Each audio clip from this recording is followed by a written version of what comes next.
Hello and welcome to The Discriminating Gamer, the board game review show that thinks that ABBA is the only form of heavy metal worth listening to. My name is Cody. Say, do you like Catan but worried you're not getting enough sun? Worry no more. We're going to take a look at Seafarers Catan, the expansion from Mayfair Games.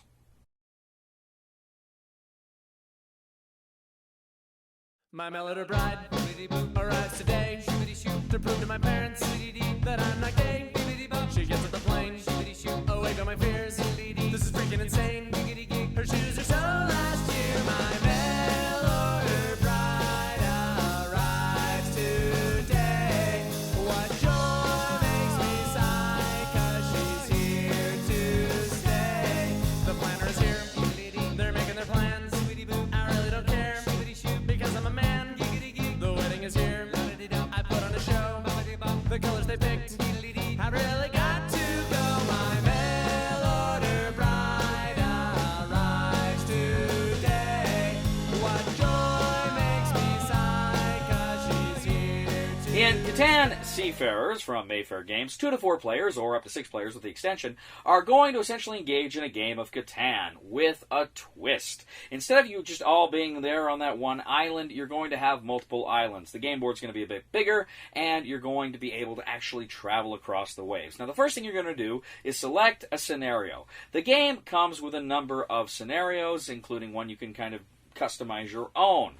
But just like in Catan, you're going to build a map, you're going to put out the tiles, you're going to put the numbers on them, but here the scenarios are going to kind of tell you what you're going to put and where. Now there is one significantly different tile in this game, and this tile is the gold mine. Now essentially, if ever the die roll hits the gold mine and that activates, you can choose which resource card you want to take. Also, you're going to put up new harbors around the board, which if you're there, you get access to those kind of trading resources. They're a bit different from just the standard game of Catan. There's a bit more to them. Now, critically also, too, here you have a new unit, the ship.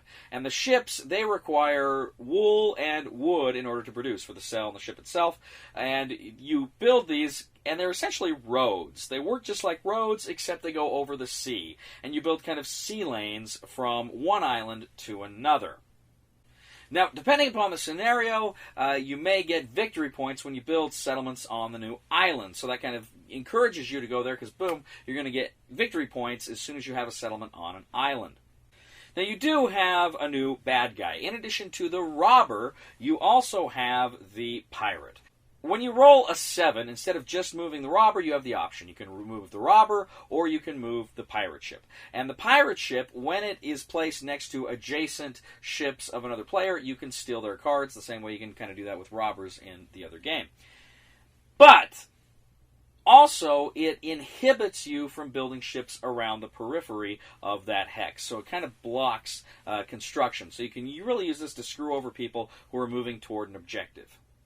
If you get the road development card, which lets you build 2 roads, you can build 2 roads, 2 ships, or a ship and a road.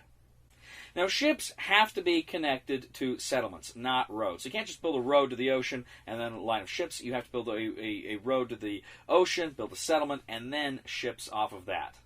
A ship can be placed on a coastal line or out at sea, but of course it can't be placed on land, and a road, of course, can't be placed at sea.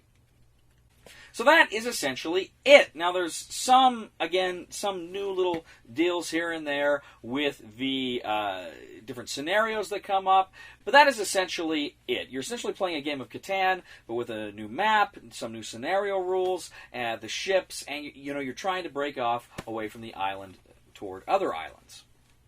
The game ends when you get 14 victory points. Because you're constructing these islands, there's new ways to get victory points. The goal is to get 14. Seafarers of Catan is a very fun and interesting way to play Settlers of Catan. It adds some really fun and interesting new dimensions to the game. And it's not hard. These are not hard new concepts. They're easy. But it just adds a little spice, a little sugar to your game of Catan. Now, as I mentioned in my review for Catan earlier, I prefer playing the Star Trek version of Catan to the regular version of Catan. But I really like playing Seafarers of Catan with the original version. In fact, I don't think I'll ever play just Catan again. I'll either go to the Star Trek version or I'll play with this expansion. I've got a few more expansions I'm going to be looking at in the coming weeks. I haven't played them yet, but the Seafarers expansion, to me, is a lot of fun and is almost kind of a definitive way to play the game of Catan. So should you buy Seafarers of Catan? Well, here's the thing. If you play Catan casually, if you see it really as just a way to kind of introduce non-gamers into games, and you don't play it that often yourself, then no, you probably don't need Seafarers of Catan. But if you do like Settlers of Catan, or Catan as we just call it now, if you do like Catan, if that's a fun game, if you just enjoy playing it, if you enjoy playing it a lot, then you want to get this. As I say, I think of Seafarers as almost now kind of the definitive way to play the non-Star Trek version of Catan. I really like it. I can't see myself going back to just playing the regular version because I had so much fun with the Seafarers version. So again, if you're not a big Catan player, you just play it once in a while, don't worry about it, don't buy it. But if you like Catan, if it's fun, if this is a game you like to break out a lot and play with your friends, pick up this expansion. You will like it. So that's a recommendation for the Discriminating Gamer. Thank you once again for joining us today on The Discriminating Gamer. As always, we ask you to please leave a comment for us on YouTube, on Board Game Geek, on our Facebook page, or on thediscriminatinggamer.com. We ask you to please like us on Facebook and subscribe to us on YouTube. We are The Discriminating Gamer. And you know, Catan spelled backwards is Natak. It happened so fast, but I gotta say, we both had a blast. We went to New York, saw a Broadway show.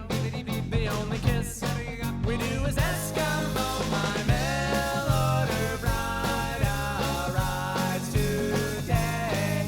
What joy makes me sigh. You douche. You